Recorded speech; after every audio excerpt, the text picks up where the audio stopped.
Hey guys, Demolition134 here, and today we are taking a look at the Transformers Fall of Cybertron Voyager class Grimlock. Grimlock is a fantastic figure, let me just get that out of the way now. This is a fantastic figure, and honestly I've had a lot of fun with this guy. When I opened him up, just instant love for this guy. Anyway, obviously he transformed into a T-Rex, wouldn't be Grimlock if he didn't. So here he is, very nice T-Rex mode. I only have a few gripes about it, and that is this back end here. It's a little bit big, you know, it's got sort of the legs up here, and it's kind of weird. And this tail is kind of small, really. It doesn't really blend in properly. But that is really my only gripe about this vehicle mode or the Dino mode. Other than that, it's pretty top notch. I really actually kind of like it. We do have a bit of a gimmick up here. I've got this little lever here. Pull that back and his mouth will open and the lights inside there will light up, just lighting up his mouth. He also has an Autobot symbol on there which lights up, very cool. On his back here we actually have the Lightning Strike Force Coalition Autobot symbol, which is very cool. We had that in a game, I believe, and it was actually the group that Grimlock led.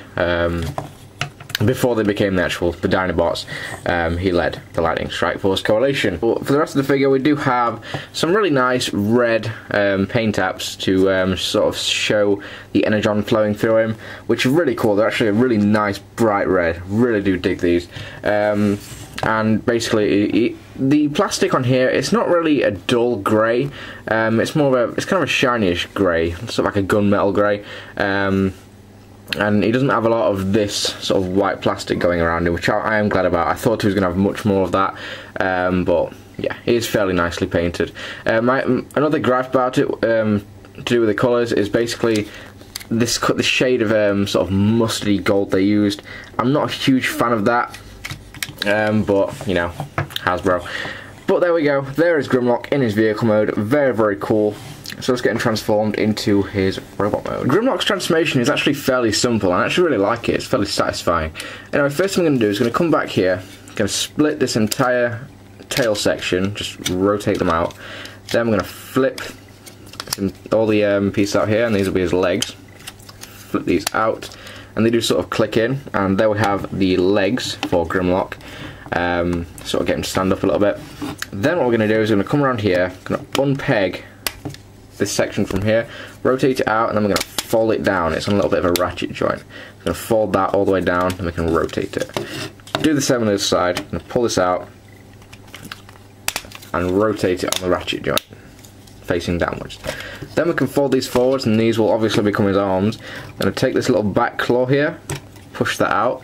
That will reveal the fist, and you can rotate that around, and then you can close this little piece up like that. Then we're going to do the same again on the other side. Rotate out the fist, rotate it around, then close that little piece up like that. Then you can just angle the arms down however you want them. Then what we're going to do is we're going to come around here, take this entire section, pull it off from there, rotate the dino head underneath, and that will sort of go into the hole in his chest like that. Then basically you can take these arms, really do what you want with them. I'll just leave them dangling there.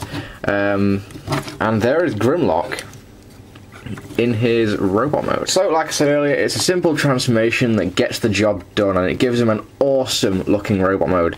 Honestly, I think the robot mode is my favourite mode out of the two, because honestly, I can't really see many flaws with it. I mean, it is really cool, really accurate to the game, and it just looks badass.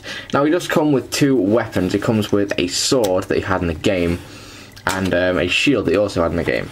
Because in Fall of Cybertron, Grimlock was not well, he didn't have any ranged weapons.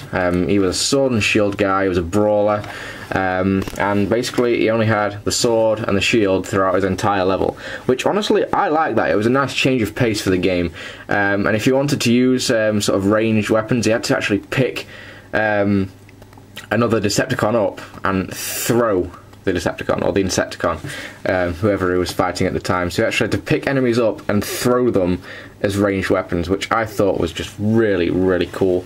It was a lot of fun. Grimlock's level in Fall of Cybertron was so much fun. You can basically just go around in frigging God mode and just destroy everything. That was pretty badass. But anyway, onto the toy.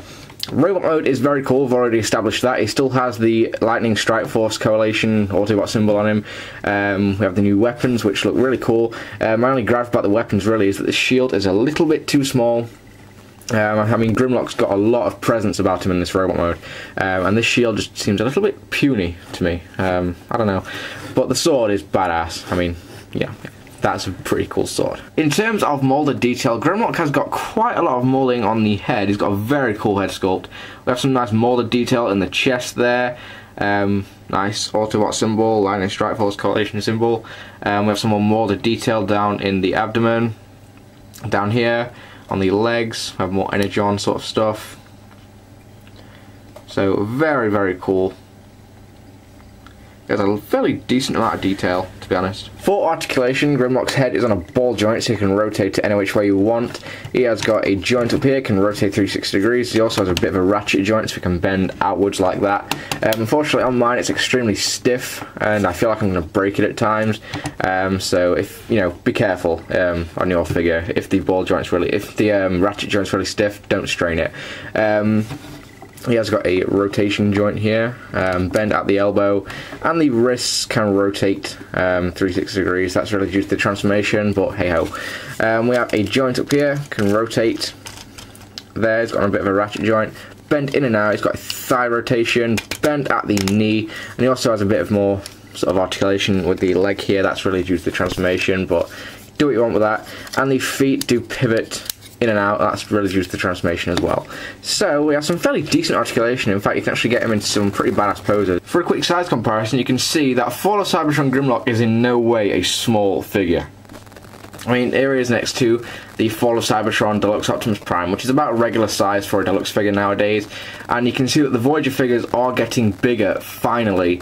Grimlock is a fairly large Voyager, if you ask me.